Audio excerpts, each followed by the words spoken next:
জীবনে প্রথমবার নিজের খাবার রিভিউ নিজেকেই দিতে হচ্ছে। আসলে আমি পুরাটা হতাশ। প্রথমবার জীবনে এত কষ্ট করে নতুন কোনো কিছু করতে গিয়েছি, আর সেটা এতটা বিশ্রী হয়েছে খেতে যে আমি নিজেই অবাক। আসসালামু আলাইকুম। এই যে ফলটি দেখতে পাচ্ছেন, ফল মানে সবজি, এটা আসলে কি আমি নিজেও নাম জানি না। এই সবজিটি আমি 2 দিন আগে ভিডিও দিয়েছিলাম কারণ নাম জানা থাকলে, কিন্তু আমার মনে হয় এই সবজির নাম কেউই জানে না। আদৌ এটা কিভাবে খেতে হয় সেটাও আমার জানা নেই। শুধু যার কাছ থেকে নেয়া সে বলেছে এটা নাকি ভাজি করে খাই। তো সেই অনুযায়ী আমি পরিষ্কার করে ধুয়ে কেটে নিয়েছি ভাজির জন্য, এবং অলরেডি চুলায় চলেও গেছি রান্নার জন্য।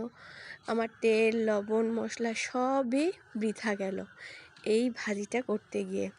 এত যত্ন করে রসুন, পেঁয়াজ, মরিচ, তেল দিয়ে 1 ঘন্টা ধরে আমি এই ভাজিটা করেছি, অথচ না সিদ্ধ হয়েছে, না খেতে ভালো লেগেছে।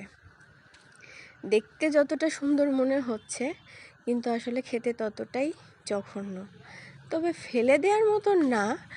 অনেকেই আছে যারা ডায়েট করে বা স্বাস্থ্য সচেতন, যারা মনে করে যে না, সবজি তো সবজি খেলেই হয়, তাদের জন্য পারফেক্ট, কিন্তু আমার জন্য নয়।